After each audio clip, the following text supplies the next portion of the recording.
if you are confirmed to this, you are not going to resign from your current position at the White House? Thank you, Senator. I have been advised by counsel that the legal approach is to take a unpaid leave of absence from the Council of Economic Advisors, cease my CE activities, and if counsel advises me otherwise, I will follow the law and follow counsel's advice. I guess I just wanted to ask you, why did counsel advise you in that way? You have every right to just say, no, I'm going to resign. Well, I'm not a lawyer, so I can't answer why they advise me that way. But you can determine your own career. You know that, right? No, yes, I know that. And yeah, and so you want to go back to the Council on Economic Advisors after this term. Is that correct? Well, I don't know what will happen. You know, the term for which I've been nominated is 4.5 months.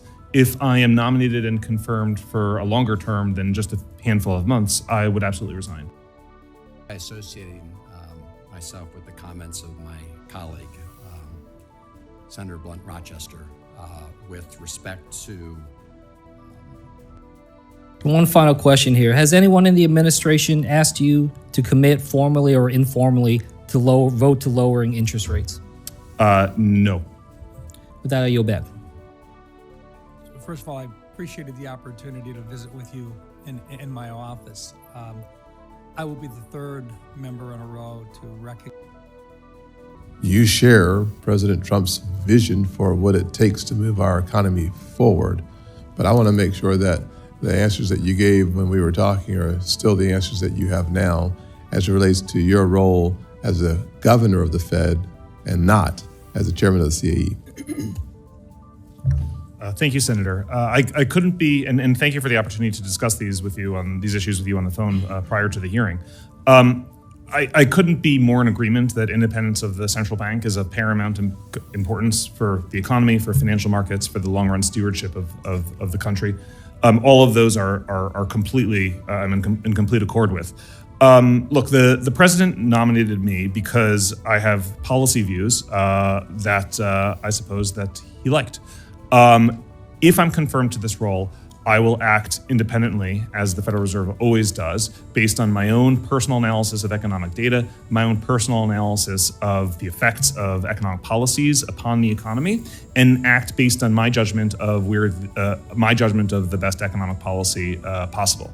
That said, I'm always happy to hear views from every source possible. It's important to me to hear a variety of views to make sure that I really do think that the things that I think, to challenge my own views and interrogate them, and hearing a variety of views on that matter is always helpful.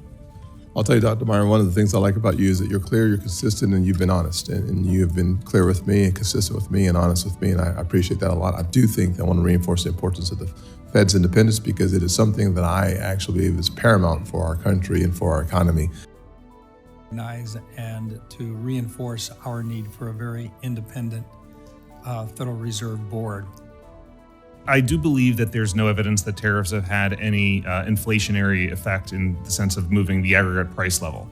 The Council of Economic Advisors just put out an update to a previous study where we looked at the import components of every single good, and we identified that imported goods have actually been getting cheaper relative to domestically produced goods, which is the opposite of what you'd expect to see if tariffs were inflationary.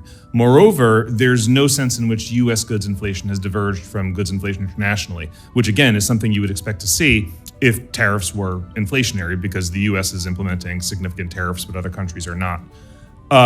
Moving forward, I expect my view of inflation to be informed by the broad suite of economic policies and not just monetary policy. And indeed, I think this is a subject, which has received insufficient attention in the past. So, for example, if you consider border policies I was discussing before, moving millions of new residents into a relatively fixed supply of housing will be extremely inflationary because it pushes rents up. CE has estimated that the open border policies of the last several years resulted in a 6.5 percentage point increase in rents, which explains about 30% of the increase.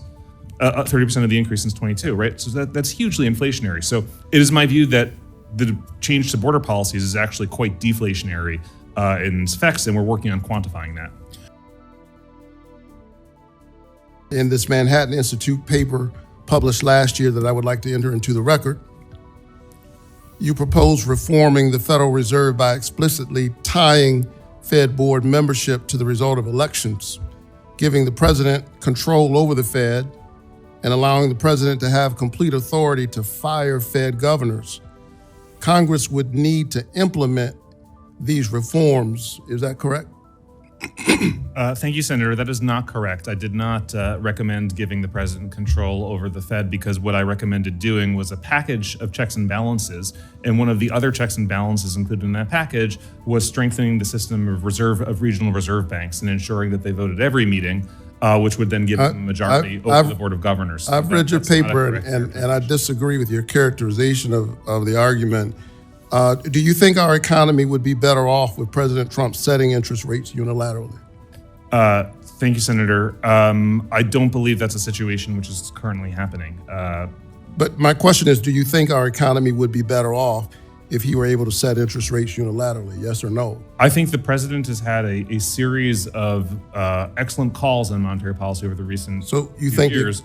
However, I do think that independence of the central bank from political cycle is key to its long-term success in delivering superior economic outcomes. Should financial markets and households and firms come to view that it's not independent, it presumably will have a material effect on bond yields and inflation expectations that would be adverse for the outcome of adverse for economic outcomes.